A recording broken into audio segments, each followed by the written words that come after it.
Make sure to stop into Deck Factory for all of your Yu-Gi-Oh! Trading card needs. You can find them at deckfactorylima.com. You can also find them on Twitter and Facebook at Deck Factory. What is happening, YouTube? Welcome to Big Nine Gaming. Who am I here with? Casey French. All right, Casey. This is Austin. We're out here at Deck Factory. What'd you do today, bud? I ended up getting first place here at Locals playing Unchained. Heck yeah, playing Unchained. I like to hear it. Alrighty. Let's go into this deck profile, bud. Alright. So, first off, I start off with... Ooh, that's bad. Where'd it go?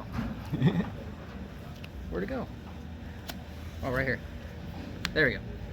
3 copies of the Unchained Twins Aruha. This card is whenever it can special summon, targeting a card on my side of the field and destroying it, then it special summons from the hand. One of the best starters in the game for this deck. 3 copies of the Rakea. This is not nearly as good, but it does have a quick effect to target one card on my side of the field and destroy it. So it does come up playing on the opponent's turn. Really just about it. It's probably about the weakest on twins in the deck. One of the other best twins in the deck is the Sarama. This is pretty much the recruiter from the graveyard. It targets any Unchained card from the graveyard and sets it to my field, then destroys a card on my side of the field. It just keeps helping the deck recur and just... Alright, so you're out here destroying your own cards to do things. I like it. Yeah. And then that's it for the twins. Alright, so we got 9 starters. I like it. Yep. For the boss monsters, I actually play 3 of the Abominable Unchained Soul. A lot of guys actually play 2 of this. I like to play 3 just because the destruction effects really come up a lot. So what does he do? What he does is if a card on the field, no matter what it is, spell, trap, or monster, is destroyed by battle or card effect, it can special summon itself from the hand. And when it does special from the hand, I get to choose to activate the effect of discarding a card and non-targeting, destroy a card on the field. So it's probably one of the best monsters in this deck as far as boss monsters go. And then I do play the 1 brick Disaster. You never want to draw this card ever. Never want to draw. Okay. No, it's pretty much targets a monster on your opponent's side of the field, link summons with it. So. Okay. And then I do play 1 Pankratops. Just helps me go second a little bit and helps with the grind game a little bit. Not that I really need it, but the little help does, it does help a little bit. I mean, so. if you have room, I'd rather run that than Upstart. Makes sense. Right. And then the only hand traps I run, surprisingly enough, 3 Veiler. It's probably not the best hand trap, but it's the only hand trap I have right now that's really any good. So, and then off to the spells. Okay. I play 3 Abomination's Prison. This is pretty much the roto for the deck. It searches any Unchained card from the deck to the hand. And also, whenever it is destroyed by card effect, when it's set, I can special an Unchained monster from the deck. Alright. Thanks. Sounds like a bang starter. Yeah, it's probably one of the nastiest spells in the deck. And then I run 3 Book of Moon. This card is the MVP pretty much of this deck. There was a lot of times where this came up to where it just helped clear boards, break boards, baited out negates. And then the 1 Feather Duster to get rid of the back row. Nice. So I drew this card like 3 times in one game. It was pretty nuts. And then I didn't see it the rest of the night. So off to the traps, I run 3 Abominable Chamber of the Unchained. Okay. This is the Monster Reborn for the deck. And then whenever it is destroyed by card effect, I can special one from the deck. Okay, so it's searchable, Monster Reborn, and it's... Okay, nice. Right. Yep. And then I play 3 copies of Escape. Targets 1 Unchained monster that I control and a card your opponent controls, and then destroys them both. And then this also has the same effect as on Chamber to special summon one from the deck if it's destroyed by card effect. So we have a searchable Break Sword. Sounds good. Yep. And then to search all my normal traps, 3 copies of Trap Trick. This card is pretty much nutty because, I mean, it just searches any of my Unchained traps. I noticed those were normals. That's fantastic. And then 2 copies of Punishment because we love destroying cards. 2 copies of Torrential, and then 2 copies of D-Barrier. This card was probably really lackluster, especially for this tournament. I probably might cut this, it just all depends. But it still does come up every now and again, but not too much. Okay. And then the other MVP of the traps, 2 Anti-Spell, and then 1 Imperial. I never seen Imperial, but Anti-Spell I've seen multiple times, and It pretty much just won me the game. Okay, so yeah, you didn't run too many spells, so it looks like nice control deck. This seems fun. Yeah, if I were to change anything in the deck, I would definitely run 3 Extrav. I just don't have it right now. Okay. So.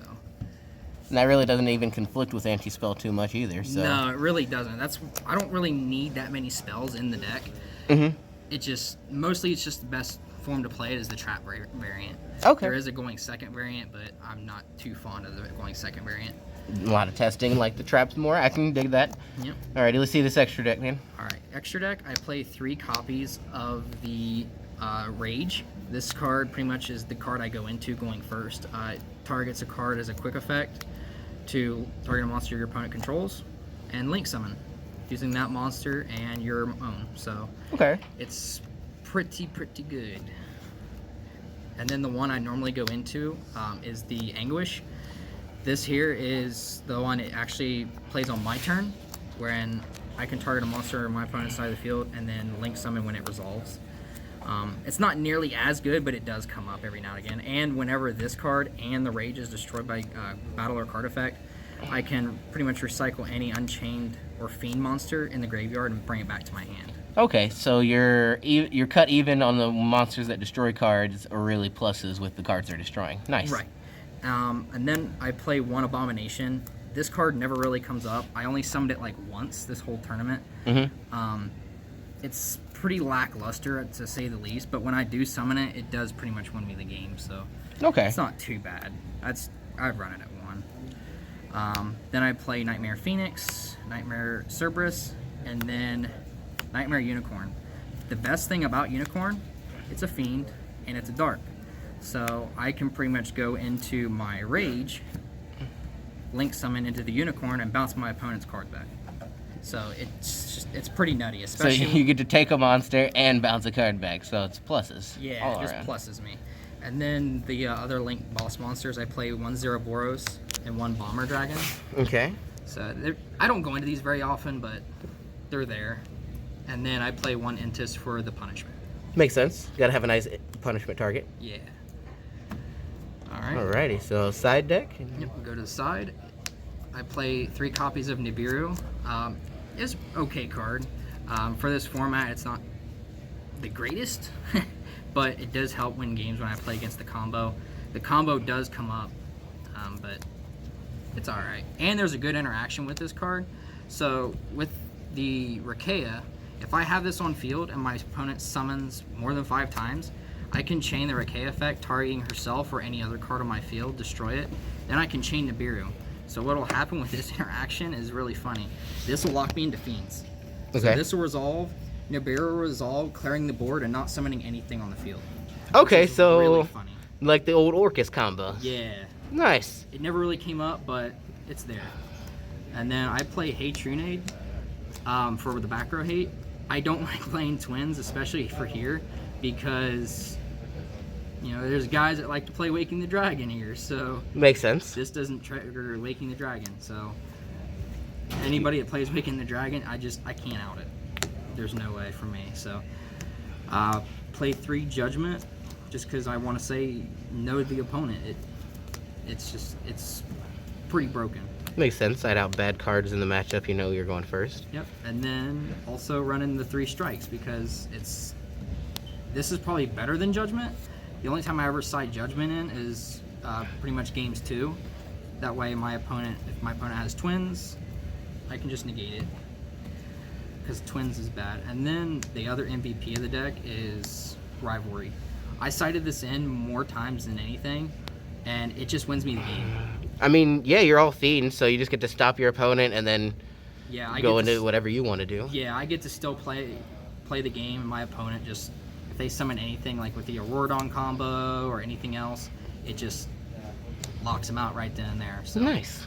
So what were your matchups tonight, bud? My matchups, I played Gravekeeper's first round. I 2-1 that.